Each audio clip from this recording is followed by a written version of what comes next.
Olá a todos, vocês devem ter percebido, não postei nada no dia 7 de setembro, eu sei, é um crime, mas eu gostaria de começar isso hoje comentando o debate acerca de se deveríamos ou não comemorar a independência do Brasil, o debate que aconteceu entre Thomas Juliano e Guilherme Freire, e eu tenho uma opinião extremamente única, que eu acho que ninguém tocou e que eu acho que é fundamental para esse debate.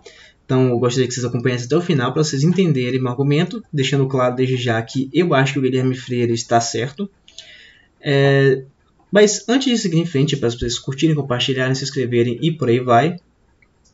Então, deixando claro aqui, primeiramente, como eu vou organizar essa discussão. Primeiramente, eu vou falar qual é o contexto, ou seja, quem são essas pessoas, Guilherme Freire e Thomas Juliano, o que eles acreditavam. Depois, eu vou falar de um pouquinho da construção da nacionalidade brasileira. E, por fim, gostaria de tratar sobre o liberalismo como uma forma de dissolução do Império Português e como ideologia, né? Então, vamos aqui tratar desse assunto. Primeiramente, valorizando aqui o trabalho já de cara do Thomas Juliano, que eu já falei que venceu esse debate, mas de maneira geral por tratar do tema do Brasil de maneira séria. Ele é uma pessoa que já está há muito tempo produzindo livros, editando livros antigos ali no Clube André Rebouças, já cheguei a recomendar nesse canal, e junto com outras pessoas, como ali o blog do Hugo Figueiredo, com alguns textos ali que falam sobre escravidão, catolicismo, e o Brasil colônia, como esse catolicismo influenciou ali na libertação dos escravos, né? O Bruno Gachagin fez textos interessantes, o Edmilson da Cruz fez textos interessantes, e o Thomas Juliano estava engajado nisso aí também, naturalmente, como historiador que é. E nesse contexto, ele se confrontou com o vídeo do Guilherme Freire, que é um intelectual ali que sempre aparece no Brasil Paralelo, comentando vários temas diferentes, e eu diria que ele trata um tantinho mais de formação do imaginário e formação de uma vida intelectual do que propriamente de história, mas ele resolveu fazer um texto muito baseado no tradicionalismo ali português, onde ele defendia uma certa posição que é miguelista, de que a independência do Brasil, na verdade, significou uma certa aderência ao liberalismo, que é um fator de dissolução, de crise para o Brasil, crítico para o Brasil. Então não poderia ser comemorada. É simplesmente uma influência liberal negativa que deveria ser lamentada em prol da valorização do Império Português em sentido mais amplo. Então vamos falar um pouquinho da formação desse país, e uma coisa que as pessoas entenderam um pouco do argumento do Thomas Juliano, porque as pessoas estavam esperando esse argumento mais valorativo, liberalismo no liberalismo, mas esquecem que a formação de uma nação não tem só esse aspecto ideológico, mas também tem outros fatores que são fundamentais.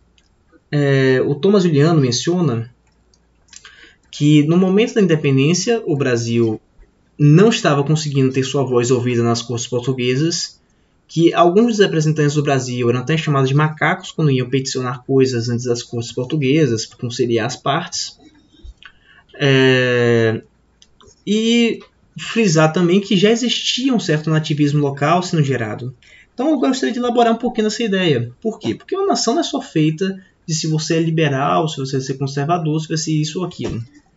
Uma nação também é feita dos seus laços de afetividade, principalmente. Você pode ter diversas nações católicas, cristãs de maneira geral, diferentes, todas com ideologias mais ou menos similares, mas que são nações independentes em sua própria dignidade. Então, você pode dizer aí com clareza que o Brasil e Portugal, apesar do Brasil ter sido construído de uma forma um tanto externa por Portugal, existe uma separação até mesmo material muito grande entre os dois países que naturalmente levaria a uma independência. Estamos falando de um mundo que ainda não era globalizado, ou seja, o contato, as viagens e a comunicação ainda era muito distante entre as duas partes. Você tinha Lisboa de um lado, um oceano até o Brasil. Então imagine, o que será que existia de elementos e traços comuns naquele momento, depois de 300 anos dessa separação tão grande, entre o pessoal que morava em Lisboa, em Porto, em Braga, e uma pessoa que morava, sei lá, em Porto Alegre, em Salvador, no Recife. Naturalmente, o Brasil, pela sua extensão, o Brasil, pela sua distância, construiu laços de afetividade e outros tipos de conexão que eram alheios à cultura portuguesa no sentido mais amplo. Assim como muitas outras comunidades europeias que tiveram sua expansão no ultramar. Então, naturalmente, a despeito da cultura portuguesa ser incrível, relevante, a cultura brasileira também se tornou muito relevante. você tem aqui um desenvolvimento e um florescimento próprio que já havia incorrido em tensões antes. Lembrar que, antes de acontecer a independência do Brasil, como esse Brasil unificado que o José Bonifácio e Dom Pedro I conquistaram, houveram vários movimentos de secessão, seja pedindo a secessão do Brasil por continuidade, seja a secessão do Brasil em algum estado específico. Você tem ali a Revolta dos Alfaiates, a Revolução ali pernambucana. Então você sempre tem essa tensão entre o sentimento de nacionalismo local, de pertencimento a uma comunidade afetiva local, e um distanciamento dos portugueses. Não é algo que o Dom Pedro fez isso de uma forma biônica ou José Bonifácio fez de uma forma biônica. Eles apenas estiveram naquele momento da história que, como o Hegel fala, em que eles são como se fosse o espírito agindo através deles, né? O espírito da história agindo através deles, eles declaram a independência. Então, até mesmo para tratar um pouquinho mais dessa questão do liberalismo, é muito importante que a gente frise o liberalismo, porque a gente tem que entender a natureza do liberalismo. Muitas vezes a gente entende liberalismo como uma ideia racional muito clara, que dilui as coisas, mas eu não sinto o liberalismo como simplesmente uma questão de uma ideologia racional que a gente vai trabalhar. Na verdade, o liberalismo não é causa de dissolução, ele é consequência e, obviamente, a gente não pode ampliar para outros fatores. Mas por que o liberalismo é uma consequência? Porque a tendência natural da vida humana é que se a gente não transmite nossas tradições e nossos costumes, ou quando nossas tradições e nossos costumes legitimamente perdem sua credibilidade, a tendência de toda civilização é a entropia. Ou seja, as sociedades, as civilizações não se mantêm estáticas, elas estão sempre se degradando, da mesma forma que o ser humano, quando envelhece, vai perdendo a memória, vai perdendo a força física, o vigor. As sociedades também tem esse tipo de coisa. Então, o Império Português, por mais que ele tenha seus elementos bons, a cristandade tem seus elementos pujantes naquele período, já eram sociedades que estavam no seu processo de dissolução. Então você já tinha, por exemplo, no seio da cristandade europeia, a Reforma Protestante, revoluções liberais, você já tinha um pouquinho antes ali o grande cisma do Oriente. Então a cristandade já tinha tomado vários baques que tinham a ver muito com essa dissolução.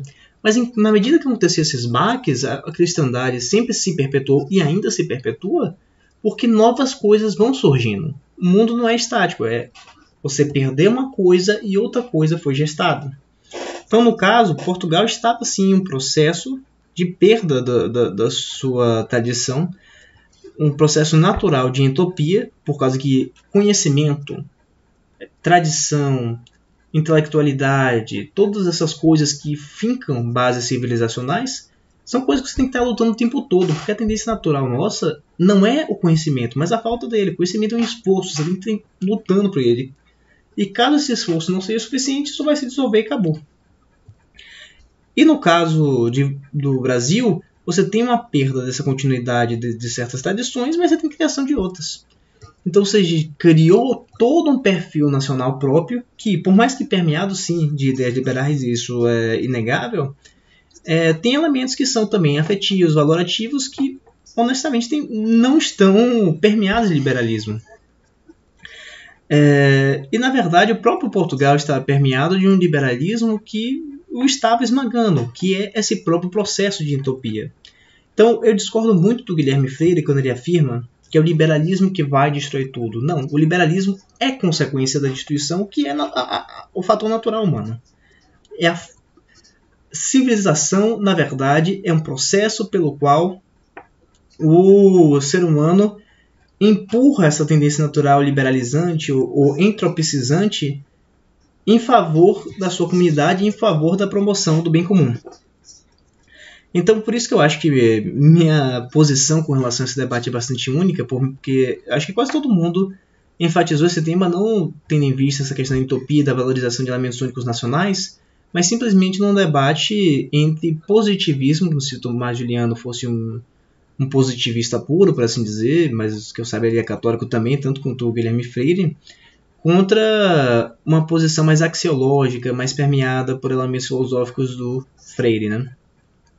Então eu mostrei outras bases para você entender esse mesmo assunto, mas com isso concluo meu argumento. Se vocês gostaram do vídeo, peço para vocês curtirem, compartilharem, se inscreverem, por aí vai. Já sinalizando que eu vou deixar no comentário aí os links para o perfil do Guilherme Freire, do Thomas Juliano, do blog do Hugo Figueroa, do Bruno Gachak, de Milson Cruz, para vocês se interarem sobre essas questões de independência do Brasil, que são muito interessantes, tá bom? Muito obrigado pela atenção e até a próxima.